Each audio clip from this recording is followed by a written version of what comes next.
Hi, we're back.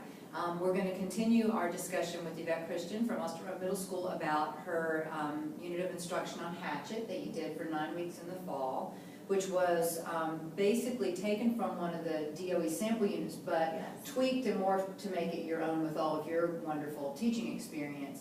And I've learned a lot of things from talking to you this morning, and one is that I know that you're very attentive to the individual learning needs of your students. I've just noticed in talking to you that you've talked about things that you had to do to make this amenable to different kinds of students and different learning styles. So that's obviously a very organic thing with you that I want to talk about, because people wonder about differentiation in Common Core a lot, because the standard is just so high. And like, well, what are we supposed to do if the kids are here, here, here? So we'll talk about that a little bit. Tell me what your big picture goals were for this Hachet unit back in the fall. What I definitely wanted them to be able to do, because with the Common Core, you're bringing in... Some of those bells ring for... Oh, that's it's a short school, one. right? Some of the Common Core standards that we began talking about are citing information from the text or being able to compare text. So I wanted in the end of the unit, and even throughout the year, for the kids to really understand, what does that mean when you are asking me to back up what it is that I have to say, to bring some evidence that can be literally evaluated. It's not just my opinion. I can basically state, it's just like with using research. I can tell you where I got this information from, and so it validates my point of view as well. Yes. And so in the end, I wanted them to be able to do that, but I wanted them to be able to look at not just reading literature, but reading information, because I think sometimes our kids lack in being able to read what is considered informational text and be able to make an evaluation on that as well. And so at the end of the unit, that's where I wanted them to be in a comfortable place where they could cite text, they could compare text, and so on. That is an excellent holistic vision for Common Core, because citing textual evidence, we've got really passive learners out there these days, and this is the sort of media soup that they swim in, that they're used to having information given to them, and they don't have to really bring anything or react to it. And that's kind of what we're trying to counteract in the classroom, is you are a participant in this information. Exactly. And just because you're loud or you're, you know, have the best hairdo doesn't mean that your opinion is correct. You have to cite that evidence. So your overarching goals were right in line with wanting to cite the textual evidence, evaluate, analyze the text, and be not so much of a right or wrong answer in ELA, but just be able to make a good case for your opinion.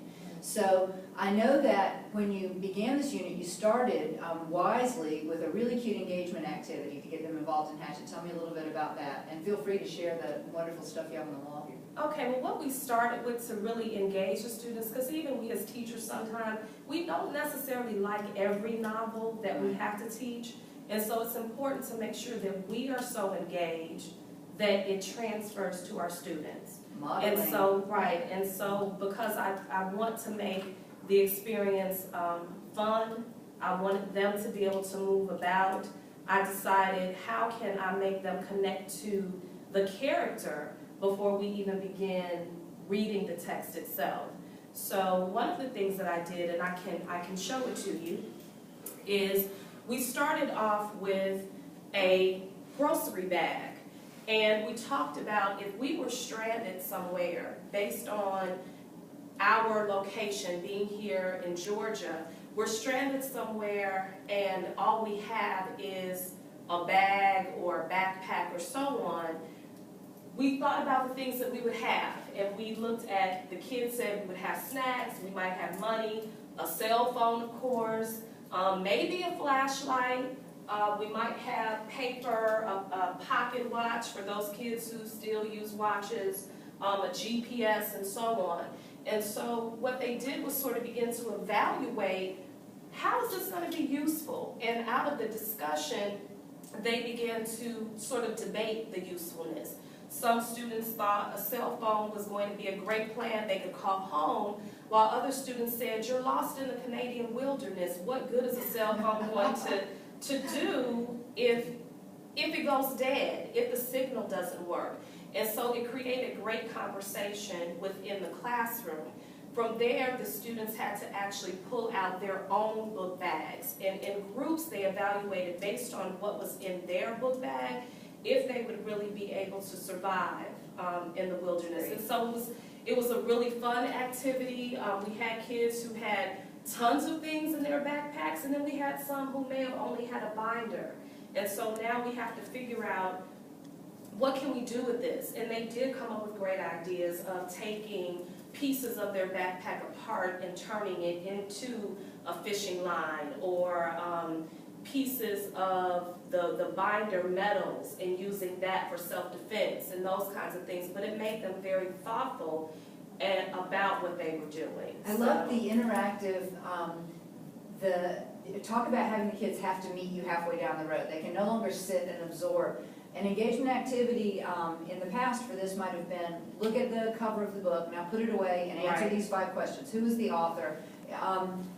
How excited were they now? They're really invested in the idea of survival and really invested in reading the book, and they're going to bring so much more to it. Right, and it was so much more fun for them to do it that way, that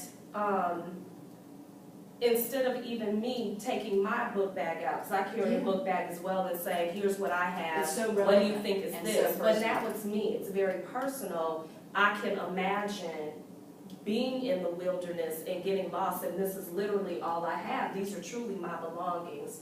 What do I do? And Common Core is so much about real life application too. We're really trying to take education away from being this academic sort of hypothetical exercise to being something that we can make it relevant to the kids, especially in this middle school, this important time where they're forming opinions and about love of learning, that this is something that is meaningful, that you can use, and that your input is important. It's not what I tell you that you can regurgitate back to me, but what you come up with on your own that's so valuable. Absolutely. Okay, in our next video, we are going to talk about how you began. Once the kids were engaged and they did an evaluation of whose backpack was the best, and so they're bringing all this cognitive rigor to it, we're going to move on to actually reading the book. And I'm going to have you talk to our listeners about how you taught them to take notes, how you did close reading, what literary concepts you looked at within the book. So that'll be next.